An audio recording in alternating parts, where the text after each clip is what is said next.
नमस्कार, गोंडा में मौजूद हैं। हमारे साथ फ्रेम में आप देख रहे होंगे अनुराग ओझा साथ हैं। आज गांधी जयंती है, मोदी जी तो गए हैं भैया, गांधी जी को श्रद्धांजलि दी।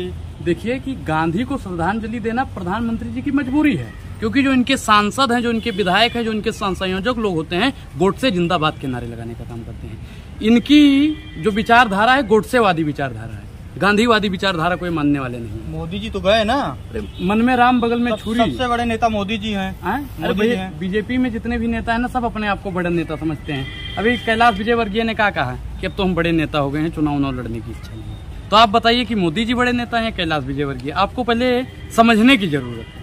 इनमें जितने लोग हैं ना, सब अपने आप को बड़का नेता दिखाने की कोशिश करते हैं। गांधी जी के सामने जाके ही फूल तो चढ़ाते हैं, लेकिन मन में और कार्यालय के अंदर गांधी जी को कैसे उनकी विचारधारा को खत्म किया जाए, ऐसी इनके अंदर रणनीति बनाई जाती है। कि गांधी की विचारधारा को मानने वाले अगर होते तो मणिपुर में महिलाओं को नग्न वस्त्र घुमाया गया तो प्रधानमंत्री जी की चुप्पी टूटती। लेकिन प्रधानमंत्री जी क्या कर रहे हैं? यूट्यूब चैनल बना रहे हैं। लाइक करें, सब्सक्राइब करें। आप सब्सक्राइब किए कि नहीं किए? नहीं, हम कहे सब्सक्राइब करेंगे प्रधानमंत्री का चैनल भाई। दिल्ली में आप भी रहते हैं, दिल्ली में एक चीज बताइए कि मैं सब्सक्राइब कर लूंगा, ठीक है, लेकिन मणिपुर की तमाम महिलाएं कैसे सब्सक्राइब करेंगी जहां पे इंटरनेट को बंद कर दिया गया है? देश की पहलवान कैसे सब्सक्राइब करेंगे जिनके साथ यौन शोषण का आरोप लगा और प्रधानमंत्री जी खामोश? देश के किसान कैसे सब्सक्राइब करेंगे जिनको आय उन्होंने दुगना करने के लिए बोला था? देश का युवा कैसे सब्सक्राइब करेगा 2 करोड़ रोजगार की लालच दी गई? बताइए साहब, बोलिए।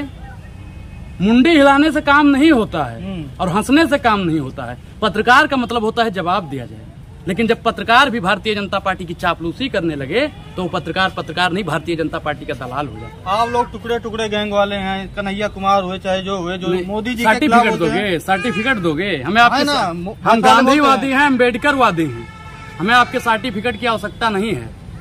हमें आपके सर्टिफिकेट की आवश्यकता नहीं है भैया। आपने कैसे कह दिया कि हम टुकड़े टुकड़े गैंग के हैं? मानहानि का केस लगा देंगे आपके ऊपर। माफी मांग लीजिए अभी। हम माफी नहीं मांगेंगे। माफी क्यों? माफी वीर के वंशजों से तो आपकी पार्टी चलती है, तो माफी नहीं मांगोगे? बताइए।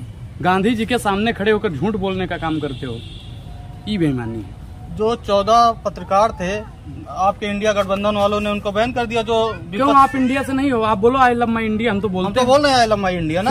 फिर हमारी कौन सी इंडिया वो हो गई? हमारी कोई पर्सनल इंडिया है? भैया इंडिया में तो सब हैं, जितने लोग खड़े सब इंडिया के ही हैं। आप कहीं विदेश से आए हो या जिसका बहिष्कार किया गया है वो विदेश से आए हैं? जो भाई नफरत फैलाने का काम करता है, हिंदू मुसलमान करता है, ब्राह्मण दलित करता है, उसका तो भाई विरोध होना चाहिए। तो 14 एंकर बिल्कुल फैलाते थे नफरत। 24 घंटा ब्लैक एंड व्हाइट दिखाते हैं। आर पार का क्या मतलब होता है? महंगाई बेरोजगारी पर दिखाओ ना आर पार, सत्ता और विपक्ष पे दिखाओ ना आर पार, लेकिन कहा हिंदू मुसलमान पे आर पार। 24 घंटा पता नहीं कितने प्रकार का जिहाद जानता है सुधीर चौधरी।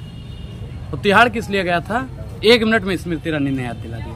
अगर सवाल ही पूछना है, कह रहे हैं ना कि विपक्ष हमारे सवालों से डर गया है, तो सवाल क्या होना चाहिए?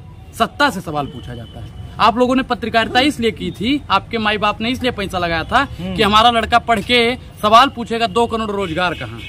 हमारा लड़का सवाल पूछेगा कि जैसा कि पापा आए थे ना हमारे उत्तर प्रदेश में, कहते भाइयों बहनों मित्रों ऐसा कानून लाएंगे कि आधी रात को महिलाएं। चौधरी तो स्मृति ईरानी ने सवाल पूछे ना, उन्होंने कहा कि तिहाड़ गए थे। कहा टमाटर खट्टा होता है साहब, लेकिन तीखा लग गया स्मृति ईरानी जी। सवाल पूछना नरेंद्र मोदी। सवाल कौन सा? डर गया महाराज, डर गया। गजब कह रहे हैं भाई। बिल्कुल डर गया, तुरंत डर गया, तुरंत अपने बातों से ही हट गया। पत्रकार का मतलब क्या पूछ रहे हैं? इनके सुनो, जिनका बाइकआउट किया गया, मोदी जी आप टॉनिक कौन सा पीते हो? अभी कोई सवाल है?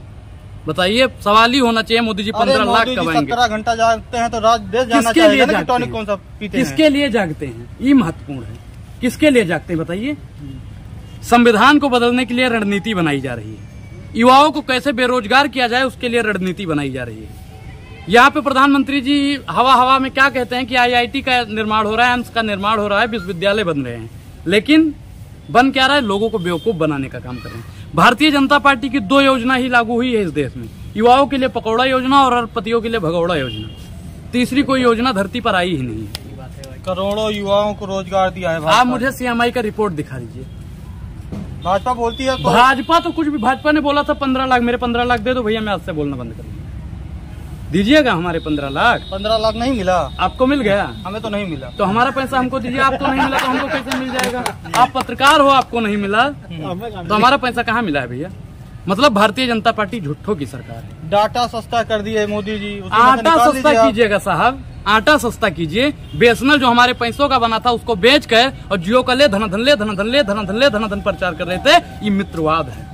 दो मित्रों को बढ़ाने के लिए भारतीय जनता पार्टी ने इतना पैसा खर्च कर दिया 609 नंबरी को 2 नंबरी बनाने के लिए प्रधानमंत्री जी 17 घंटे 18 घंटे काम करने लगे। देश के लिए उन्होंने कितना काम किया है ये बताइए हमको, बोलिए। 17 घंटे काम करते हैं ना? देश के लिए कितना काम करते हैं ये बताइए। 17 घंटे देश के लिए काम करते हैं। देश के लिए क्या काम किया है? 5 काम गिनवा दीजिए आप। हम कहाँ गिनवा दें? आप पत्रकार हैं भाई। अब हम उनके प्रवक्ता थोड़े हैं। पर एक चीज बताइए, पत्रकार बोले प्रवक्ता। पत्रकार आज की डेट में कोई थोड़ी है, सब प्रवक्ता बन के बैठ गए हैं भारतीय जनता पार्टी के। और जितने भी प्रवक्ता हैं सबका बाइकआउट किया जा रहा है। आप मुझे काम गिनवाइए। 5 किलो राशन दिए हैं। राशन से काम नहीं। एक चूहा अपने जाल में फंसकर क्यों मरता है आपको पता है? क्योंकि अंदर उसे मुफ्त की रोटी मिलती है। आज गरीबों को, किसानों को, शोषितों को, वंचितों को, अल्पसंख्यकों को क्यों मार रहे हैं? क्योंकि मुफ्त का राशन दे रहे हैं। हमको राशन नहीं चाहिए साहब, हमको रोजगार दे दीजिए, हम शिक्षा भी ले लेंगे और राशन भी खरीदेंगे। दूसरा काम बताइए। सड़क भी बनवा रहे हैं भाजपा। सड़क भैया सड़क मलाई की तरह चाटेंगे। एक चीज बताइए, नितिन गडकरी जी कहते हैं कि सड़कें बना रहे हैं। आप बता दीजिए उन्होंने कितनी सड़कें बनाई है जो टैक्स फ्री हो? गाड़ी खरीदा टैक्स, पेट्रोल लिया टैक्स, डीजल लिया टैक्स, गाड़ी से आज चल रहे हैं फिर सड़क पे टैक्स, मतलब टूल टैक्स, पता नहीं कितने प्रकार का रोड पर चलने के लिए टैक्स दिया जाता है। तीसरी योजना गिनवाई। अच्छा हमें आप एक बात बताइए, जो ये आपका टुकड़े टुकड़े गैंग है, कहाँ फंडिंग मिलती है? हमारा कौन सा गैंग है भाई? कन्हैया कुमार आपके साथ? कन्हैया कुमार हमारे चाचा हैं हमारे। कौन सी फोटो आपने देखी? शर्मा है आपके साथ? नहीं, आपने किसी व्यक्तिगत नाम नहीं उनसे मिलिए भाई। आप कन्हैया कुमार या मोहित शर्मा या किसी का नाम हमसे क्यों जोड़ रहे हैं भाई? आप लोग के साथ ही तो रहते हैं। नहीं, हमारे साथ कोई नहीं रहता। मोदी जी का विरोध वो लोग भी करते हैं। देखो, हम मोदी के नीतियों का विरोध करते हैं। प्रधानमंत्री से मेरी कोई दुश्मनी नहीं है। कल राहुल गांधी प्रधानमंत्री बन जाएंगे या कोई भी विपक्ष का नेता प्रधानमंत्री बन जाएगा, अनुराग ओझा संसद के सामने खड़ा होकर सवाल पूछेगा। हमको वो दौर याद है जब राम मनोहर लोहिया से एक औरत ने पूछा था देश आजाद हो गया और आप लोग बड़े बड़े पद पर मिल गए, हमको कहाँ मिला? तो उन्होंने कहा नेहरू जी से जाके पूछिए। उन नेहरू का कॉलर पकड़ ली और बोली कि देश आजाद हो गया, आप प्रधानमंत्री बन गए, हमको कहाँ मिला? तो नेहरू जी ने ईडी और सीबीआई नहीं भेजा था, बिना एफआईआर के उठवाया नहीं था। उन्होंने कहा आपको प्रधानमंत्री का कॉलर पकड़ने का अधिकार मिला। प्रधानमंत्री जी की नीतियां गिनवाइए साहब। प्रधानमंत्री से भी तो जनता सवाल पूछ लेती है ना? कौन सा सवाल पूछती है? सवाल पूछने के लिए भारतीय जनता पार्टी के नामर्द नेताओं ने बिना एफआईआर के हमको उठवा लिया और आप बताते हो कि सवाल पूछती है। कौन सा सवाल? कब उठवा लिया आपको? 29 अप्रैल को, और ले अयोध्या बिना एफआईआर के। और वहाँ का जो पुलिस डिपार्टमेंट है, मैं कई बार बोलता हूँ कि जब पुलिस वाले भारतीय जनता पार्टी का पट्टा पहन लेंगे तो कानून चंद लोगों का ही गुलाम बन के बैठेगा। आज गांधी जयंती है, बस इतना बता दीजिए, गोडसे से देश चलेगा कि महात्मा गांधी से? देश गांधी से चलता है, उनकी विचारधारा से चलता है। गोडसे कौन है भाई? आजाद भारत का पहला आतंकवादी है गोडसे। की आप दो आंदोलन बता दो, मैं भी गोडसे का नारा लगाना शुरू कर दूंगा भाई। 2 आंदोलन बता दीजिए। भाजपा वाले 1 आंदोलन बता दें। नरेंद्र मोदी अगर मुझे सुन रहे हैं तो 1 आंदोलन बता दें गोडसे का। बताएंगे? बोलते हैं कि गोडसे नहीं होते तो देश आज मुस्लिमों का देश हो गया होता। कैसे भैया? गांधी जी मुस्लिमों को बता रहे थे, बोल रहे थे। एक चीज बताइए कि गांधी जी ने कहा कि ईश्वर अल्लाह तेरो नाम सबको सम्मत दे भगवान, रघुपति राघव राजा राम पतित पावन सीताराम। मुसलमानों को कैसे बोल दिया भाई? और न तेरा है न मेरा है, ये हिंदुस्तान सबका है। नहीं समझी गई बातें तो नुकसान सबका है। जो इसमें मिल गई नदियां उसे भुलाया नहीं जाता, महासागर बनाने में मगर एहसान सबका है। एक चीज बताइए, 50,000 से ज्यादा उलेमाओं ने इस देश के लिए शहादत दी थी। बताइए कितने संघी थे जिन्होंने आजादी में भाग लिया? जब हमारे पूर्वज अंग्रेजों से लड़ रहे थे तब इनके पूर्वज आजादी से भाग रहे थे, माफीनामा लिख रहे थे। सावरकर ने दिया। तो वही तो हम बता रहे हैं कि माफीनामा लिख रहे थे। अरे सावरकर कौन है भाई? जेल में बंद। 60 रुपए महीना क्या करने के लिए लेते थे? आप बताइए। कितने फांसी पर झूले, कितनों ने गोली खाई थी? क्यों झूठ बोलते हो साहब कि सावरकर ने आजादी दिलवाई? बताइए। चापलूसी से पद मिल जाएगा, अधिकार मिलने वाला नहीं है। जिस दिन आपने हको अधिकार की बात कर ली, आपके हाथ से माइक भी ले लिया। अच्छा, 2024 का चुनाव नजदीक आने वाला है, तमाम जगह आप घूमते हैं, क्या माहौल लग रहा है आपको? मुद्दा क्या रहेगा? मैं क्या परिवर्तन होगा तो? पहले तो है महंगाई।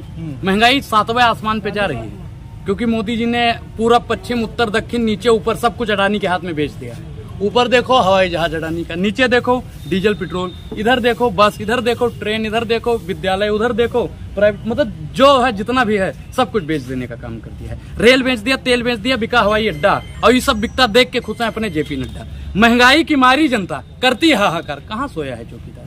पेट्रोलियम सेंचुरी मार गई, गैस 1200 पार, कहाँ सोया है चौकीदार? अरे चौकीदार किसका चौकीदार है? अडानी और अंबानी का चौकीदार है। अगर ये हमारा चौकीदार होता तो आज युवाओं की बात सुनता। और मैं फिर कहता हूँ कि जब तक अरे देश के चौकीदार हैं। 2019 का समय याद है कि नहीं? सबके अकाउंट के पहले चौकीदार लिख उठाता। मैं भैया तमाम देश के उन पिताओं से कहना चाहता हूँ कि जिन लड़के के ट्विटर हैंडल या फेसबुक हैंडल या इंस्टाग्राम हैंडल पे चौकीदार लिखा है ना, उसके साथ अपने बिटिया की शादी कतई मत करना, नहीं तो उई वाला चौकीदार नहीं भैया, मोदी जी खुदा लिखे थे। वही तो कह रहा हूँ कि उस चौकीदार ने क्या किया? जो अपना घर न चला पाया हो वो देश चलाने के लायक नहीं है। गांधी जी ने आजादी के लिए कितनी लड़ाइयां लड़ी, कितने सत्याग्रह किए, कस्तूरबा गांधी जी को कभी छोड़ने की नौबत नहीं आई। प्रधानमंत्री जी ने यशोदा बहन को क्यों छोड़ा? ये बात पूछता है भाई, है जवाब बताइए महाराज। नहीं तो मोदी जी बताएंगे ना क्यों छोड़ा। तो मोदी जी से पूछोगे ना, आप ही लोग पूछोगे ना। तो पूछिए मोदी जी से। वो 14 एंकर तो पूछते थे उनको, आपके 14 एंकर क्या पूछते थे? खाते क्या हो, पर्स रखते हो कि नहीं रखते हो, कॉलर कैसे पकड़ते? कुमार पूछे थे वो तो भाई, जो उनके चरण चंबू का टॉनिक कौन सा पीते हो? मोदी जी आप घड़ी क्यों दाहिने हाथ में बांधते हो? ये सब कोई सवाल है भाई। तो वही तो मैं पूछ रहा हूँ कि जो उनके लोग हैं वही लोग ही पूछते हैं। 70% सवाल। 2 करोड़ रोजगार पे इनका कोई भी बता दो एंकर जो पूछता हो। प्रधानमंत्री जी बता दे कितना प्रेस कॉन्फ्रेंस किया है हिम्मत नहीं कर पाएंगे। तो हमारे साथ अनुराग ओझा जी थे, गोंडा में हम मौजूद थे। आपकी क्या राय है इस वीडियो पर? कमेंट में जरूर बताइएगा। वीडियो पसंद आया तो लाइक कीजिएगा, शेयर कीजिएगा। बहुत बहुत धन्यवाद।